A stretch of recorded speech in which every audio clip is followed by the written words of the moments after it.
Let's play a game for a second. I want you to spot the pattern between these profound thinkers. Leonardo da Vinci was born illegitimate and barred from formal education. He never learned Latin or Greek, the quote-unquote essential languages of the educated elite. Nikola Tesla envisioned the first AC motor fully formed inside his mind while walking through a Budapest park. No laboratory, no institutions, no permission. Just a brain that refused to think within limits. Socrates hated writing. He believed books would destroy human memory. He wandered Athens asking questions that made powerful people uncomfortable, and the tyrannical government executed him for quote-unquote corrupting the youth, when all he did was teach them how to think for themselves. Diogenes lived in a barrel. Alexander the Great, you know, the guy who conquered most of the known world before the age of 30, once found Diogenes sunbathing and asked if there was anything he could do for him. Diogenes had one request. He asked him to stop blocking his sunlight. He had no credentials, no system, and he refused to be domesticated by anyone. So,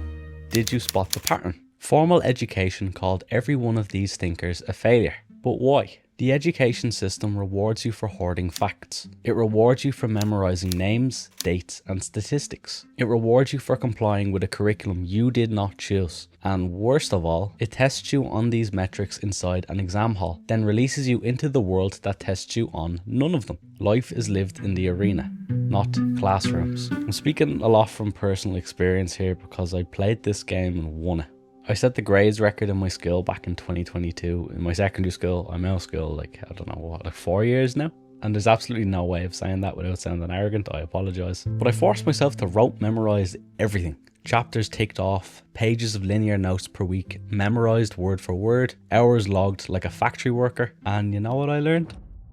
Absolutely fuck all practical real world knowledge. In everyone else's eyes, my friends, my family, my teachers, I was a perfect student. But I was learning at an incredibly suboptimal rate. I'm telling you this because I'm not here to lecture you from a pedestal, but from a place of regret. I always believed that the sacred answers to genius level learning lied in treating my mind like a storage vault. I was an archiver of information and not an architect of ideas. I hoarded information. I confused inputs with outcomes. I thought the quantity of work defined the quality of learning.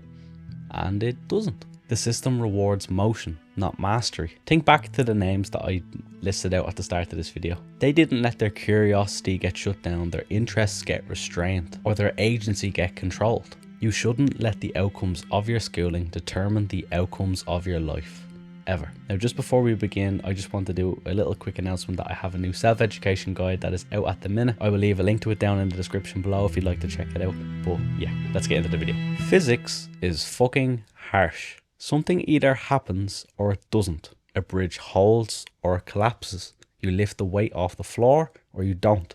You win the jiu-jitsu competition or you lose. You get strangled or you break your arm. Reality is undeniable and unforgiving about what you care, feel, or think. And I think your learning should prepare you for that profound idea. But most people learn like they're preparing for an exam that will never come. They hoard information. They build elaborate systems to store said information. They confuse the feeling of learning with the fact of learning. Upon a lot of walking and thinking while brainstorming this newsletter, I think there are two types of learner. Number one, the archivist. They treat the mind as a storage vault. Success is measured by inputs, so books read, hours logged, notes taken. They think they're building new knowledge by doing all of this work, but it's very fragile. It's not true knowledge. Every piece of information sits alone. It's very isolated. It's not integrated into the schema of knowledge that's inside your own brain. It's usually put onto a second brain software or the notes app on your phone or a page of notes. And then whatever learning system that they have, it requires constant maintenance because it's not really a proper learning system. Because knowledge is not built on a page or in a second brain software.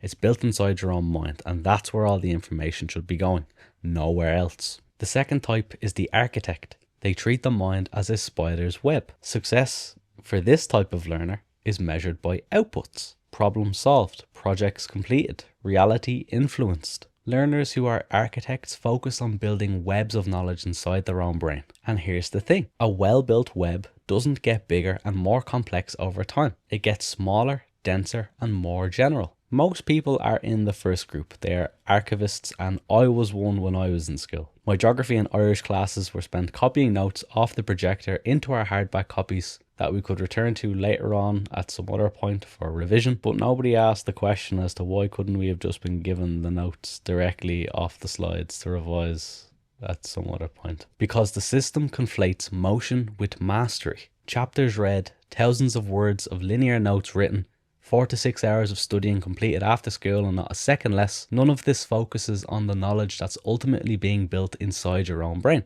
It focuses on the work you do to feel like knowledge is being built. You can spend an hour reading a textbook, but that hour in isolation does not mean you have anything made to show for it. And this is why I fucking hate second brains for knowledge acquisition. They externalize what should be happening internally inside your own brain. You cannot outsource tacit knowledge to a note-taking app. The knowledge must live inside you and not in your tools or your software. Michael Polanyi defined tacit knowledge as the things you know but cannot fully articulate. Think riding a bike or driving a car, reading a room full of people, or thinking through a problem that you've never experienced before. You cannot store this type of knowledge inside of Notion, Obsidian, or Eden, no matter how much I love Eden. And here's the profound idea as to why. Compression is understanding. The more that you understand a topic, the less information that you need to actually physically show for it. A novice needs 1,000 facts. A master needs a handful of principles that generate those facts from first principles. Physicist David Deutsch thinks that a person who truly understands physics doesn't know more facts. They know fewer, more powerful principles that can generate the facts. I'm currently reading through, I haven't read the beginning of Infinity yet. I've read the first page or two and it just completely fucked with my head. I was like, meh. And I'm on page 11 of The Fabric of Reality. This took me about 5 days to get through the first 10 pages because it's just quite a lot. But it's really interesting, so I'm talking about it now. Mastery is about needing less before knowing more. And here is another profound idea that will sound backwards until you think about it. The harder you have to work to remember something, the less likely you need to be learning it. Forgetting is not a failure of memory, but a biological judge of relevance. It's your brain correctly filtering information that does not serve your survival or your vision for the life that you want to have. And there are 3 reasons as to why this is the case. Forced relevance is fake relevance. If you have to force yourself to remember something, you are fighting against your own biology. The information isn't connected to anything you care about. It has no roots, and that's why isolated information gets weeded away, whereas connected knowledge develops roots and becomes immovable. You cannot trick your brain into caring about anything. You can only choose to learn what you actually care about. Interest cannot be faked, and it can only be found by living your life inside the arena. This proves you're not living life in the arena. In the arena, relevance is automatic. You remember what keeps you alive. You remember what solves your problems. You remember what moves you toward your vision. In the classroom, relevance is artificial. It's fake as fuck. You remember what's on the test. You remember what the teacher said would be important. You remember what you need to pass. Then you forget it the moment the exam is over. If you're forcing yourself to memorize things or to remember things, you're still in a classroom, you're still in a lecture hall, you're still in an examination center. And you know it yourself. These are not real life. The best way to learn is through doing in real life inside the arena. And our third point is that the system conditions you to confuse effort with learning. If you're working hard to try remember something, you will always feel like you're actually learning. The hours of struggle feel meaningful and productive, and the key word here is feel. But you're not learning. You're building a library that will collapse in the moment the external pressure of teachers, lecturers, and formal education telling you what to do disappears. And this is why most people, older generations specifically, think of education as something that can be finished. And I don't think there's a more dangerous idea than that one. If you want to stay stuck living with the same mind you had at 22 while you're 65, keep thinking of education as something that can be finished. An immature mind is a closed mind. All of this builds up an illusion of mastery, motion with no progress, effort with zero output, the feeling of knowledge without the proof to show for it. All of this reframes fucking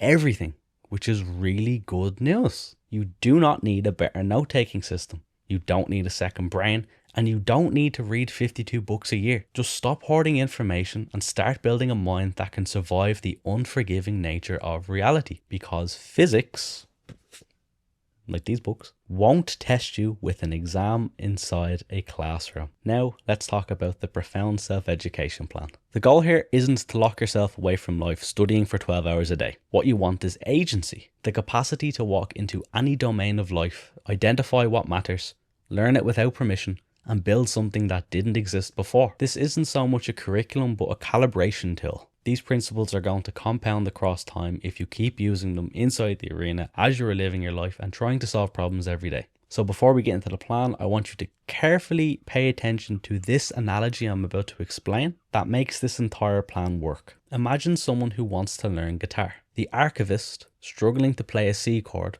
buys an 8-hour course on music theory in response to their bottleneck. They study scales, blues, chord progressions, history of guitar, all that yada yada. And after a month, they know everything about the guitar, but they still can't play a C chord. But the architect does something different. They hit the same wall immediately. They can't play the C chord. So what do? They Google the C chord.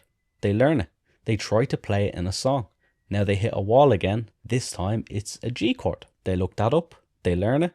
And so on. That is a true story, by the way. The G chord used to be the bane of my existence when I first started playing guitar. I could just never fucking play it for some reason.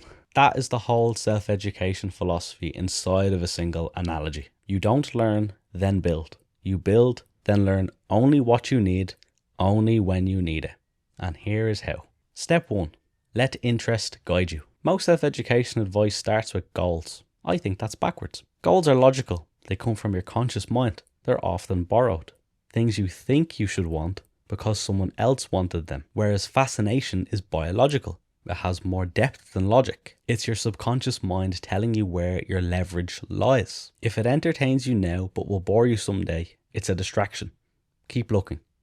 That is a quote by Naval. I really love the profound idea that you don't have your interests have you. Interest is the ultimate form of leverage in life. Stop asking what book should I read or what course should I buy. Hear the signal that already exists coming from your own heart and soul just by asking yourself, what can I not stop fucking thinking about every single second of the day? Your fascinations are not random, they are signal, so start listening to them and follow them. Interest is the best leverage you have in achieving anything you want in life. They are a compass toward potential, becoming who you could and should be. Step 2. Define what you're building. Fascination without direction is just curiosity. Curiosity is truly beautiful, yes, but it doesn't build anything in isolation. You need a vision, not a 10-year plan, not a mission statement, just an answer to one simple question. What do I want to exist in the world that does not yet exist? A newsletter, a business, a body of work, a skill that solves a problem plaguing your everyday life, a way to help people 1 to 3 steps behind you. The vision is your compression function. It tells you what matters, what connects, and what can be discarded. It filters signal from noise, busy work from productive work, that moves needles and pulls levers. Without this, every piece of information you consume, every book you read, every podcast you listen to,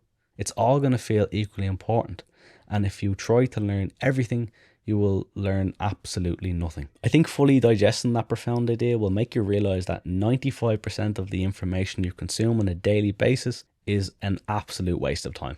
Like 98% of what you consume is just noise, it's not signal, and most of what you do is just maintenance work. It's not actually productive work. So stop learning everything and start learning what's needed. Step 3 is to choose one project. A project is not a goal. A goal is abstract. A project is a concrete, real, physical thing or outcome. Get healthier is a goal. Getting your first win at the grappling industry's jiu-jitsu competition is a project. Learn marketing is a goal. Writing and publishing 4 newsletters this month is a project. See the difference? A project does 3 things that a goal cannot. 1. It creates stakes. Failure becomes visible when you're building something real. 2. It creates feedback. Reality tells you what works and what doesn't. You can't get this from a textbook, and only an immature mind can deny objective feedback. 3. It creates context. Your brain now has a filter for relevance, like we've said. When you read, watch or listen, your subconscious flags what's relevant to the project and discards the rest. This is why you remember things that connect to your interests and hobbies and forget the things that don't. Deliberate practice, so living inside the arena, it requires a project. It's non-negotiable. You cannot deliberately practice learning. You can only deliberately practice doing something specific that leads to learning. And choose one project, not 3, just one. Step 4 is hunt, don't hoard. This is where most people get it wrong. They think learning comes before building, so they consume courses, books, podcasts, tutorials. They fill their minds with information they don't yet need for problems they haven't encountered. So flip it. Start building, hit a wall, then go find the answer. Then go search for information that you need to jump over the wall or to smash through it. This is how you hunt for information. You have a specific problem, you search for a specific solution, you find it, you apply it, you move on to the next problem. Think consuming 8 hours of guitar theory before touching your white Fender Strat versus learning the C chord only when your favourite song demands it. Hunting is how you make forgetting information work for you and not against you. When you hunt for information that's for a very specific problem that's blocking you in the moment, like in the immediate present, it's going to be fucking relevant. You're not going to forget it. Isolated information gets weeded away. Connected knowledge develops roots and becomes immovable. Step 5 is do 30 to 90 minutes of deep work daily. Not 4 to 8 hours like I was told in school. Not when bloody inspiration strikes, and not only on weekends. 30 to 90 minutes a day, every day, on one project. What's important is that you do the work daily. Physics says that when you do the work doesn't mean shit. Just get it done every day. 30 to 90 minutes. Let me give you an example. I write my newsletter first thing in the morning. If I have to go to work, I'll write it before work. 1 to 2 sections per day, 60 to 90 minutes. That's all I need to move the needle. But it's done every single morning. And that's how I've gotten my newsletter up to 25,000 subscribers in the last, 9 months now. It's only like 1 to 2 sections of my newsletter every single day, but it's done across time. Physics doesn't care about your schedule. It cares about your output. You don't deadlift 155 kilograms one day because you've manifested your way to doing it. Your nervous system can handle that load because you're used to training with heavy loads across months and years. You can because you do. The same thing applies to your project. You either move the needle forward today or you didn't. There's no almost, there's no I didn't feel like it. You either did it or you didn't. The needle moves, the needle doesn't. Step 6 is compress what you learn. Do not take notes on what you've learned. Compress what you already do know. Here's the difference. Notes are a record of what someone else has said, while compression is a record of what you understood. Take the Feynman technique, for example. Take a concept, explain it in simple language as if teaching a child. Identify the gaps where your explanation breaks down, return to the source, and simplify further. This is compression. You're not adding information, but you're removing information until only the principles remain. And to create something that has weight, it lies not in adding new parts, but in having no more parts to remove. That's how you create like a piece of writing, a song, a newsletter that feels dense. After every deep work session, spend 5 minutes compressing what you've learned into one sentence. If you can't, you didn't understand what you've just done. So go back and try again. Learn some more. If you're already subscribed to my newsletter and you read all of my newsletters, first of all, thank you. And second of all, you already know what I'm about to say, but here it is. Knowledge must live inside your own brain, not in your notes, not in your second brain software, not in a Notion database, but inside of your head. I think I say that in every single newsletter that I write, and I will continue to keep saying that. You are the second brain. Step 7 is iterate against reality. The step that most people skip. They learn, they build, they compress, and then they put their creation away into the attic for storage. Do not do this. I say show your work. Publish the newsletter. Show someone the project. Put the work into the world. Show your work to the rest of the world. Reality is the only valid feedback loop. It's impossible to pass a self-education course. What you should do instead is you iterate until your output works in the real world and gets you some value in exchange for it. Don't perfect in private. Iterate in public. Every iteration will teach you so much more than a month of studying by shoving your head into a textbook, because reality does not grade on a bloody curve or with a percentage based out of 10 or 100. It tells you the truth. I think this is why I love markets. Your product sells or it doesn't. Your newsletter is growing or it ain't. You can't just bullshit up an excuse as to why your high value content isn't being seen or cared about. If it's not attracting attention, and if that attention is not being turned into interest, you are the problem. Take responsibility for everything and stop blaming the algorithm. It will give you more control than those who keep wanting control, but outsource it at every excuse they are able to make. The vision gives you direction. The project gives you stakes. Hunting gives you relevance. Deep work gives you output. Compression gives you understanding. Iteration gives you truth. That is the entire self-education plan, and just make sure you do it every single day. If you would like to download the Profound Self-Education Guide, you can do that down in the description below. It's the exact learning system or productivity system that I use to grow my newsletter to over 25,000 subscribers on my Substack in about 10 months, while also working with a full-time job amongst other things. Go read the landing page, I talk about it there. You can also read the first 2 sections of the product completely for free over on my Substack. I also want to just say thank you to all of the people who have bought the product. The feedback has been very overwhelming in the best way possible, and thank you so much, and I'm really happy that's helped so many of you guys out. If you subscribe to my Substack, you'll get 2 printable bookmarks that you can print out to help you remember more of what you read, and you will also get a secret link that will give you a discount to my Substack paid tier. If you're interested, it's all in the welcome email. Just enter your email, click subscribe, it's in the welcome email. If not, no hard feelings. Thank you for watching. I know your time and attention is very, very valuable, and I think you're an absolute legend. Have a great day.